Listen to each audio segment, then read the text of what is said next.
My name is Laura, and I moved to Romania about a year ago. And when people meet me, the first question they usually ask me is, "What are you doing in Romania?" Well, this is actually after they tell me that I must be crazy, that as a Romanian-born woman, I would choose to come back to Romania. But after they get over their initial surprise, I tell them that I'm here for one of two reasons. Sometimes, if I don't have a lot of time, I simply tell them I'm here on a scholarship from the US to do a project based on education with youth in Romania. People are generally satisfied, the conversation moves to other topics. However, if I have a little bit more time, I get a little bit more specific. I say I'm here from the US on a scholarship to do a project on sexuality and sex education in Romania. This tends to once again send people into this slight state of confusion and/or surprise. I don't think most people actually expect me to say the word sex when I answer their question. It can be a conversation ender. Some people politely excuse themselves from conversations, walk away, and convince themselves that indeed, only crazy people come back to Romania. We get uncomfortable around the topic of sex. It incites a lot of reactions in us. Let's look at the word on the screen. What do you think of when you see the word sex? I bet most of you think of the act itself. You think of porn, maybe. You think of sexual partners, relationships, and a host of other illicit topics. Okay, how does that word make you feel? Well, for some of you, maybe slightly uncomfortable. You're avoiding my eye, trying to look around to see how everybody else is reacting. Maybe some of you are thinking, man, I paid for a ticket to come to TED because I wanted to learn something. I wanted to be inspired. And now this girl is talking about sex. Or maybe now that I have the word sex written in bold on the screen, this is the first time I've gotten your attention. The idea is sex incites a lot of reactions in us. I might not be your typical 25-year-old girl, but when I see the word sex, I think sexuality research. I think preventative sex education. Okay, there's not a lot of us, but I think our numbers are growing. Historically, sexuality was not a hot topic of research, but it's growing. Unfortunately, not a lot of it is happening in Romania, and formal sex education in Romania is practically non-existent. I find that surprising. Sex is basic to our lives. It's as central to our existence as eating and breathing. The only difference is, no one has to teach us how to breathe. We're generally born knowing how to do it.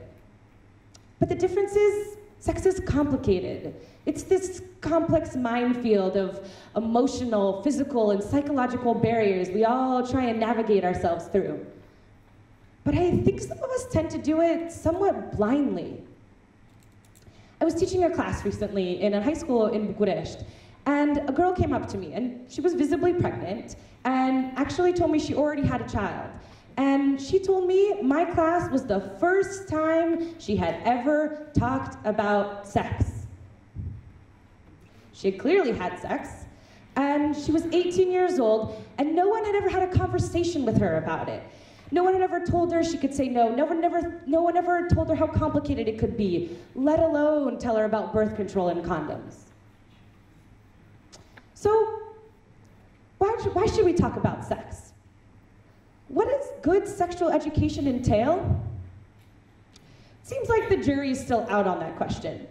In some countries, like the United States, where I'm from, there's a heated debate going on right now between sexual education enthusiasts who believe that we should talk to youth about sex and also encourage safe sex practices, and abstinence-only contenders who think, no, we should tell youth to abstain from having sex until marriage. Abstinence-only supporters believe that if you talk to youth about sex and safe sex practices, you're actually going to encourage people to have more sex, then there's going to be more teen pregnancy and higher rates of sexually transmitted diseases. However, according to the American AIDS Foundation, abstinence-only education does not prove to lower the age of your first sexual encounter, nor does it lower the rate of teen pregnancy, nor does it lower the rate of sexually transmitted diseases. In fact, according to them, only comprehensive sexual education that, while talks about abstinence as being an option, but also talks about safe sex practices, is the only one that's been proven to reduce teen pregnancy and reduce the rate of sexually transmitted diseases. Okay, that's nice, that's in the US. What about in Romania? Well, in Romania, we don't have a formal sexual education process, and the things that we do have tend to revolve around condom use and HIV education and prevention. The simple message we transmit is, use a condom. However, we're not actually as successful as we may think in implementing that message. According to the Romanian Association for Health Promotion, 62% of youth under 24 have had sex, and 27% of those never used a condom their first time. Not only that, 16% of youth that have had sex have never used a condom. I guess our message, use a condom, doesn't seem to be working as much as we might think.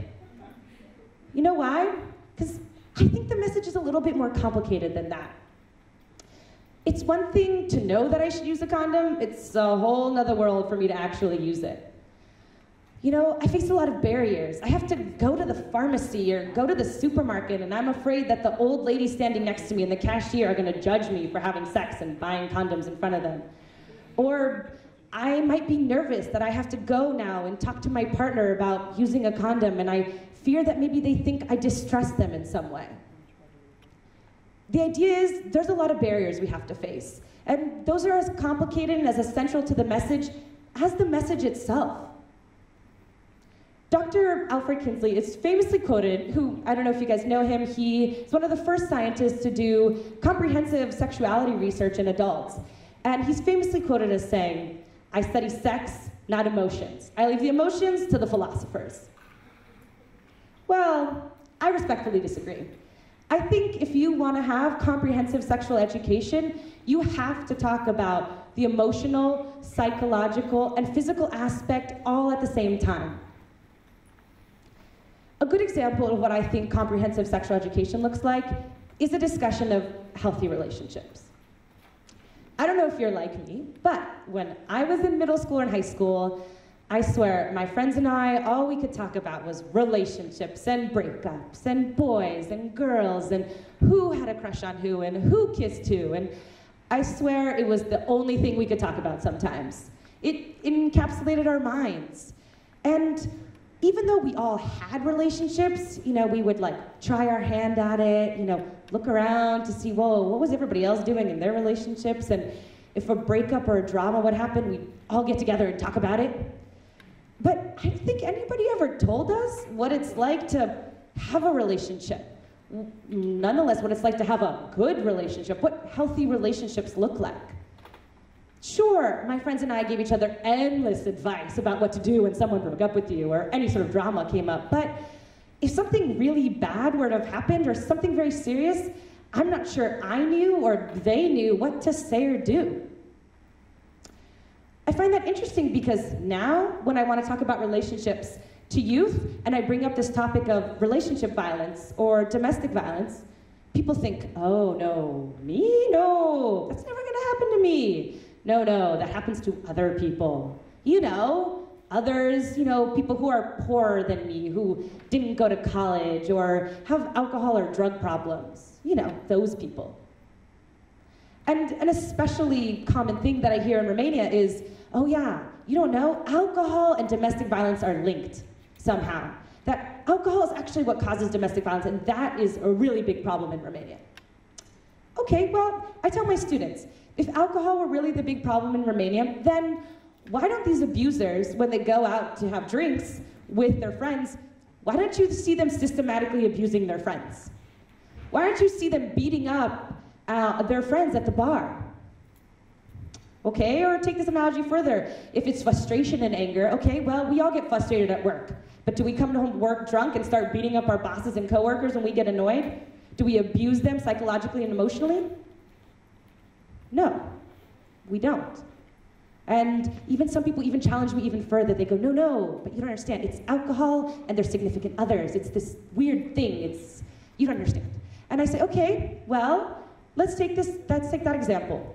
There are studies that prove that abusers who have alcohol or drug issues, who go into alcohol treatment programs and their addictions, come back and, you can guess it, beat their wives. The thing is, the abuse might change, but it doesn't end. You know why? Because domestic violence and relationship abuse is actually not about poverty. It's not about formal education. It's not about alcohol or drugs. Fundamentally, actually, it's about power and control. And you know how people gain this power and maintain this power and control? Through psychological, emotional, and physical ways. And more important, what I want to bring home is that this stuff, all of the stuff that I'm talking about, it's not something that only happens to other people. I want you to really think it's something that can happen to me, even though I sit here talking to you about it. I'm not excluded from this group. Neither are you, neither are the people sitting next to you, nor your close family or your friends. Maybe it hasn't happened to you yet, but you never know what's going to happen in the future.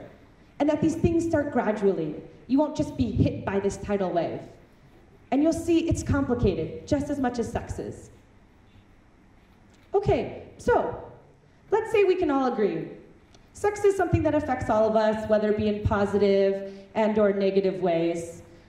So again, you might ask me, okay, Laura, what does an ideal sexual education program look like?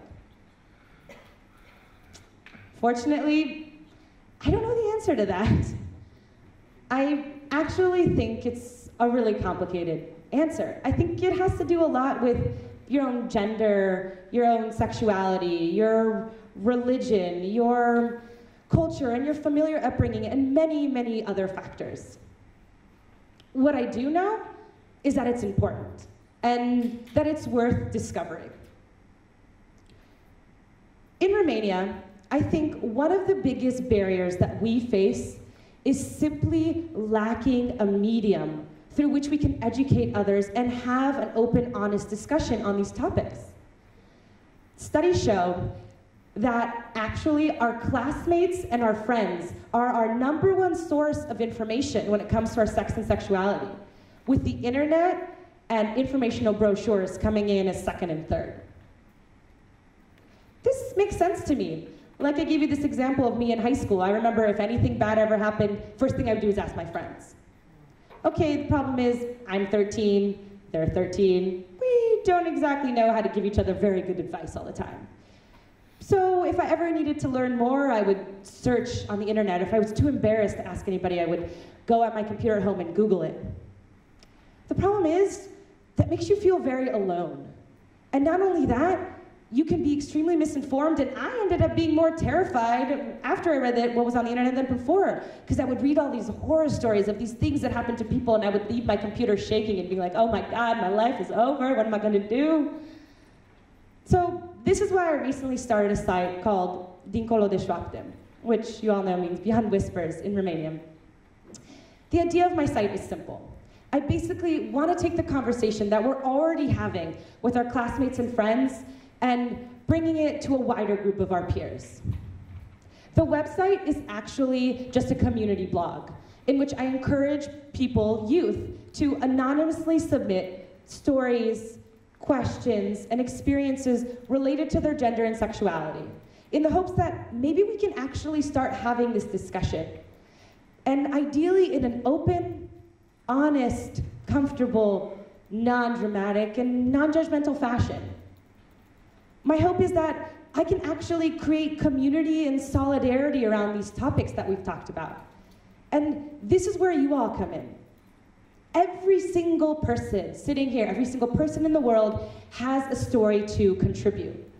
Whether it be something small, like tell me how you got up that courage the first time to go to the supermarket or go to the pharmacy and buy that condom, or maybe something more difficult that you want to share with others, like what was it like to maybe live through an experience of relationship or domestic violence?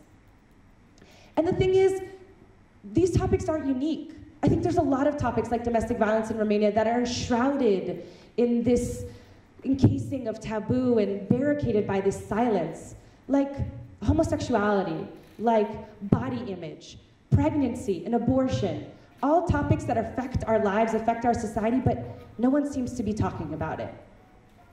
It's this stigma to talk about it.